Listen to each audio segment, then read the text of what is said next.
Hey guys, IcyCat here. It's been a while since we've had any official news, but today we've definitely got some stuff to go over. This week sees the release of the next phase of the test server, and we've got the full details on everything you'll find in the upcoming mid-season reinforcements.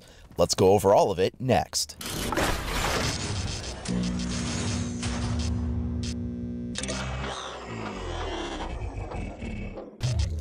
The newest patch is 4.2, and it'll be going live on the technical test server starting tomorrow, Thursday, January 11th. This time they'll be testing out the changes coming to operators before it goes live in the game for everyone else. Every mid-season reinforcements patch introduces any major buffs or nerfs for rebalancing purposes that are coming to already existing operators. So let's take a look at who's all getting reworked this time. First up is Ela. By default, she had a 50-round extended magazine, which sometimes allowed people to get a little spray and pray with her, as there seemed to be little reason to not throw out lots of lead. That magazine will now be reduced from a 50-round capacity down to a 40-round count. Still a lot of firepower, but not quite as bad as it was. Previously, they had given a bit of a nerf to her SMG recoil, but it wasn't really preventing players from picking her in an overwhelming amount of situations. In addition to the SMG nerf, she'll also be seeing a slight reduction in effectiveness to her concussion mines. Last time she was nerfed, they took her from a maximum of 4 mines down to 3. Now those mines will be less strong overall. As I said, last time they nerfed her mines, I don't think most people felt that her mines were what was overpowered about her. It was more about that 50-round magazine that seemed to be the issue. So I'm not sure why they felt it was necessary to mess with the concussion mines again by making them less powerful. Now going forward, concussion effects will no longer disable sprinting, though it will continue to reduce the overall movement speed as well as camera rotation speed. Those hit by concussion effects will also recover significantly faster. It used to take 7 seconds to shake off a concussion effect, but now it will only take 4 seconds instead. Now that's only for the movement speed.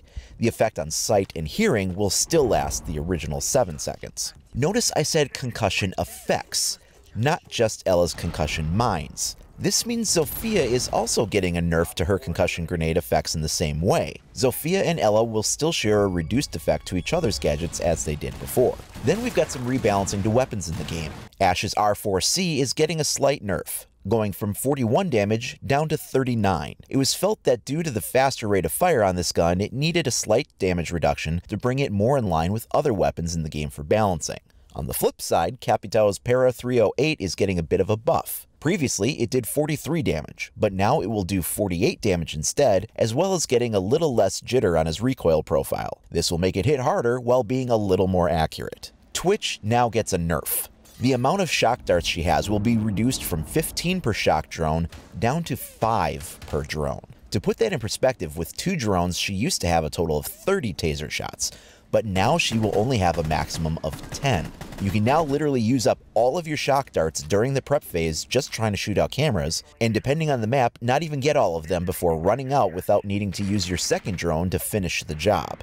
This seems like a pretty aggressive nerf, and I'm not sure how it'll play out. Going from 15 down to 10 may have been better, all the way down to 5 though feels like too much. But we'll have to see how it impacts the game meta before making any final calls. Continuing the nerfs, next up is Bandit. He'll no longer be able to pick 3 barbed wires anymore, as he'll now be limited to only 2 barbed wire, just like anyone else. Considering electrified shockwire was sort of his specialty, that's also a nerf to his ability. Being able to place 3 piles of electrified shockwire during the prep phase allowed him to act as an alternate pick to mute for shorting out drones before picking them back up and placing them on reinforced walls once the prep phase was over. While he can still do this, he can only cover 2 locations for shorting out drones now instead of 3, unless you rely on teammates to place other barbed wire for you, of course. Legion actually gets a slight buff, with faster refill on the timer for his goo mines. Previously, it was 35 seconds between refills, but now that's been reduced to 30 seconds. It was felt that while he was in an okay place overall, that this reduction in time would encourage players to use him as a defensive anchor more, because he would be more effectively able to deploy his gadget with a shorter overall time limit as the number of available mines built up. Temporal filtering is now being fully implemented on PC. You'll see new resolution scaling and sharpness factor sliders in the options menu for those this applies to. Using render scaling, you should be able to dial in target frame rates more effectively.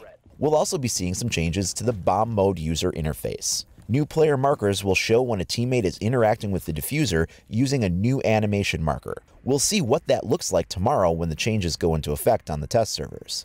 If your teammate's in the process of disabling the diffuser, you'll also see a new animated icon on that player. In addition to that, once a teammate plants the diffuser, the progress of the diffuser will now replace the round timer. Ubisoft says more eventual changes will be announced for bomb mode during the 6th Invitational in February, and these are just the first round of changes that'll come for that mode.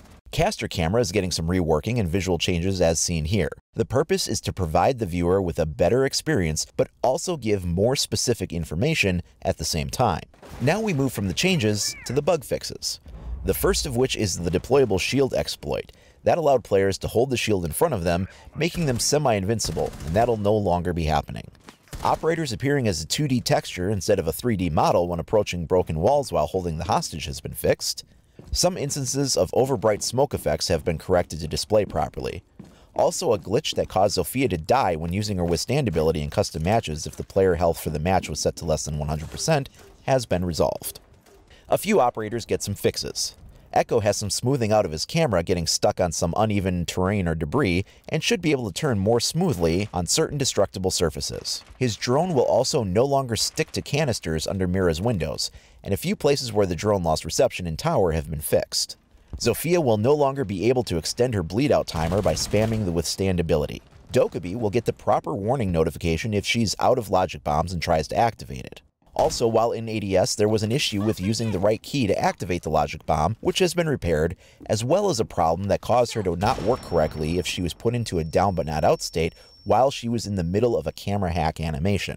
There's a few other minor fixes and several repairs to various maps that deal with glitching into walls with shields or drones, and if you want a full list of the bug fixes, then make sure to check out the entire 4.2 patch notes list on the official website. You can also find them on the top of the official forums or subreddit, the links for all of which are in the comments below the video player. Now I know I'm going to get a lot of questions regarding Castle and Dock. A couple of weeks ago, it was rumored that they might be getting some reworks as part of the upcoming mid-season reinforcements patch, but nothing was ever confirmed on that happening officially, and we can see that it didn't turn out to be the case.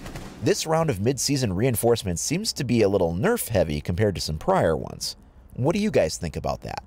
Let me know down in the comments below or share with me at IcyCat25 on either Facebook or Twitter. If you haven't already, please like and subscribe to stay up to date on all the latest news and information for Rainbow Six, and be sure to click the notification icon so you're alerted as soon as I upload new content. Thanks a lot for watching, everyone. We'll see you next time.